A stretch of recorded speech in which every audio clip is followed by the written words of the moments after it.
So I'm having a chat with Cyrus from Newfound Glory. How are you? I'm good, man. Or I guess good considering the circumstances, right?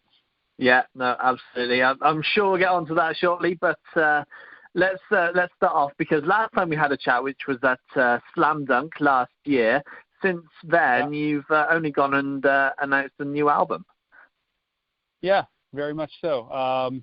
We have a new record that is coming out very shortly here, and we're very proud of it. It's Forever and Ever Times Infinity. I know it's a mouthful for the title, but it's also full of 15 songs, not 10 like most bands do. It's a lot of music for you, and we keep telling everybody that it is a classic Newfound Glory record, and it probably sounds cliche to use terms like that, but it is that in the sense that basically we let whatever we were writing just come out. We wrote a whole bunch of riffs. Chad is like a riff master, our guitar player, and just let it all come out and wrote songs around it.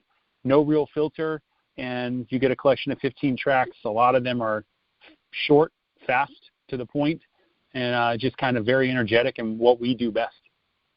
Good, excellent. So have you gone back to your roots and the early days of Newfound Glory, or have you stuck to the work that you've done recently in your latest releases?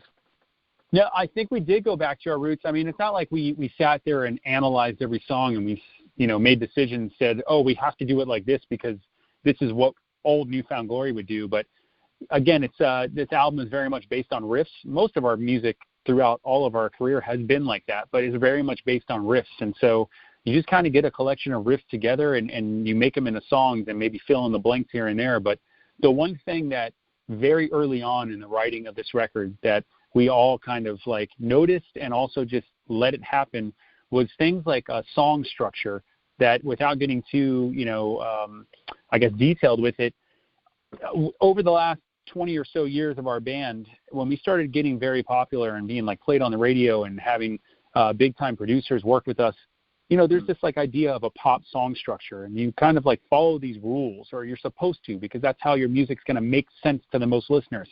We threw all of that out the window this time.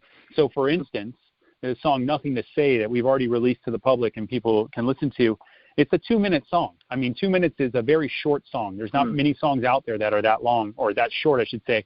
But one of the reasons why is because it doesn't follow a normal structure. It does your verse and your chorus and then repeats that, which is normal, but then it goes to another part and stays there, and that's it. We don't go back, and most pop songs will go back to this chorus. You always go to the chorus over and over. We didn't do that on that song, because why? We didn't think we needed it. Why? You're just adding it to add it to try to make this song 3.5 minutes long so it fits on the radio or something. Those are the kind of decisions that we didn't worry about this time, and that's where maybe it's a throwback, because obviously when we were first starting the songs we were writing, we didn't know what we were doing, and you were just writing music to write it and play whatever you think you should play. And now it's like you might know what people would expect you to do or what somebody tells you should do, but no, just do whatever you feel like doing. Yeah, absolutely. And following on from those lines, you've mentioned that one of your latest single is Nothing to Say. You've released a couple of others as well, most recently Shook by Your Shaved Head. What can you tell us about that single? So that song, first song on the record, there's a reason why. Again, our songs for majority of our career have been based around riffs. The opening riff of that song, which is just guitar, it's pretty heavy. I think it sets a great tone for the record. And when we were writing that song, it wasn't the first song that we wrote for the record. It was in the first collection of maybe 7 or 8 that we kind of worked on. But we all told each other, we heard it, and we were like playing around with it. And we were like, this 100% has to be the first song of the record. It almost goes back in our minds to our song Understatement, which is the beginning of Sticks and Stones. It's actually, coincidentally, it's in the same key, but then again, a lot of guitar-based music is in the same key. But, it's got this, like, guitar riff in the beginning, the, like, chugga-chuggas and stuff, and it's a little upbeat and all this, and it just worked to be a first song. And so we love it because it definitely does, I think, encompass almost everything that's going on this record. Even the lyrical content is it works for what we're doing on this record. And, it's just one of those things where it's like very optimistic in a sense. This record is not so sad or as like down on things as maybe some of our past records. A lot of records were like, life sucks, or the girl dumped you and that's it. This is this is different. This record is very optimistic in the sense that a lot of the songs are around like hope that you've either already met somebody or you're going to meet somebody or you're in a relationship that's great. And so I think, again, it's a great starting point for the album, and it just, takes off from there. Good. And looking to going out on the road, is there any tracks on the record that you really can't wait to go and play? And is there any that you really can't wait for your fans to hear? Well, one song comes to mind, and coincidentally, we actually just released it almost a short couple hours ago. It was like 2 days ago, Himalaya. And so that song's a weird title, but for us, it has to do with the theme of the record. The art on the record is an amusement park, and Himalaya was an old fair, like school fair ride that we would go on. That song is my favorite song on the album, and it's mainly because the riffs are just heavy on that song, and it's fast. And I think it was a little unexpected, but it came together so organically. It was one of the last songs that we put together for the record, and we really kind of wrote it all together while we were jamming the songs, which we do always before our records, a few days before we recorded. We're in a room together just kind of playing all of our ideas so we know what we're doing. And this Himalaya, some of these riffs, Chad was like, look, I have a couple of these riffs. Let's try to play them out. And, like, next thing you know, we had that song. That song, I just keep saying, when we play it live, it's going to get the crowd going.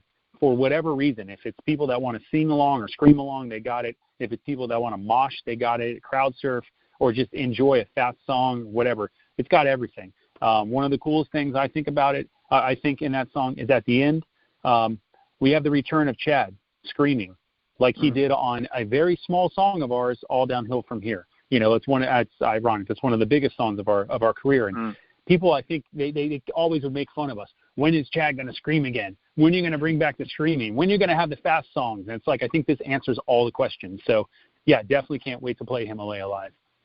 Good. Excellent. And you were due to go out on tour in a couple of weeks' time with Simple Plan and Knuckle Puck, which has been postponed. So I bet you can't wait to be out on the road. Yeah, it's unfortunate. Obviously, we're not the only people that this has happened to. This is an industry-wide and worldwide kind of pandemic, right? It's really disrupted everybody's lives.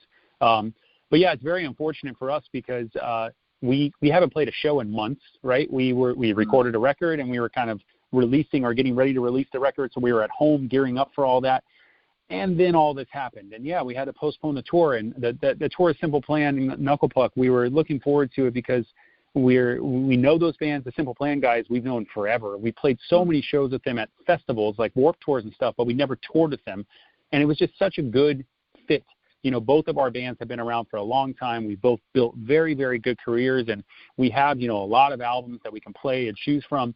People were excited. We had already sold so many tickets. And again, this pandemic happened. So, yeah, we've postponed the tour. That's most bands have postponed a lot, not canceled, but the reason why we say that is because there's no way that we're not going to do this tour. It's just, there's no way I could tell you right now when the tour is going to happen because nobody knows when there's going to be any shows yet. And unfortunately, and I tell people this all the time, I think a lot of people, when you really think about this pandemic, and not to discount anybody else or any other industry, the live music industry, unfortunately, will probably be the last industry to recover. The only industry that might be affected longer than ours is like buffet restaurants or, the all-you-can-eat places or something because, that's a whole health issue. But otherwise, the live music is one of those things where I believe governments are going to worry more about, like for you guys, about the Premier League, about football, for us, about our American football. They'd worry about getting 65,000 people in a stadium before they worry about 1,000 people in a venue because it doesn't do enough to the economy. However, for us, this is our livelihood. And so it's a very scary thing when you think about it. And, I really hope it is sooner than later that we can get back to this or some form of this. But then you also hope that when we do get back to shows, that it's very similar, if not the same thing, because I can't think of playing a show with people spaced 6 feet apart and only 20 people in a 1,000-person room. That it's not even viable to do that, let alone it would be a very weird vibe. Yeah, most definitely. And being in this strange time, are you making the most of your time and writing, and is Chad and John doing their thing, or is everyone kind of just decided to take a break? Well, I mean, we were in the midst of a break, if you want to call it, because, again, this all happened when we were, like, gearing up for tours and stuff. And with our band, the cycle, if you want to call it, what we do is you go on tours like crazy and then write a record, and then you record the record. And then as the record is being mixed and mastered and you're getting the promo together and all that, you're at home because you want to kind of get ready to get back out on the road. So this Simple Plan tour is going to be the start of a year or 2 years of touring again. So it's been a longer break than even we expected, and I'm itching to do this stuff, and, of course, you can't jump the gun on it. So, yeah, I mean, I'm making the most of it in the ways that people are telling you to, right? You're at home. I get to spend time with my family. There's absolutely nothing wrong with that. I think it's amazing, and spending time with – I have 2 kids and my wife. But there's things that I'm also trying or hoping to do. One of those things is for the most part, I'm not a guy who plays drums every day of my life. Drums they're not the easiest thing to just set up and play anywhere. And I usually would go to a rehearsal studio a couple miles away from my home and play, whether it's right before a tour or every couple of weeks or something.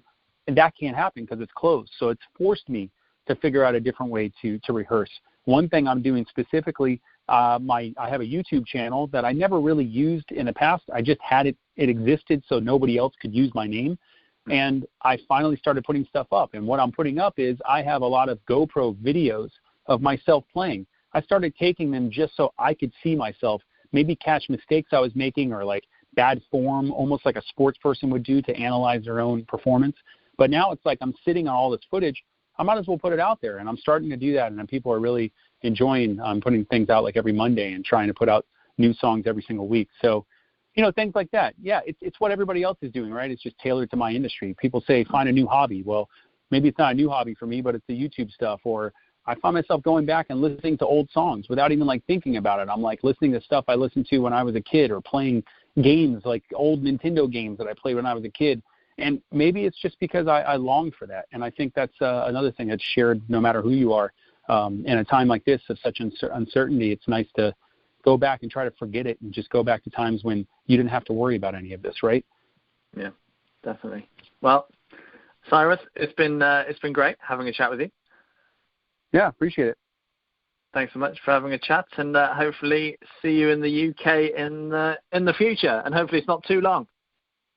Yes, you definitely will see us in the UK. I mean, that is a country and even a part of the world, not just the UK, but around there that we'll never forget. We have a massive fan base, and we are coming to you soon as we can, as soon as we're pretty much allowed to. Excellent. Cyrus, thanks so much for having a chat.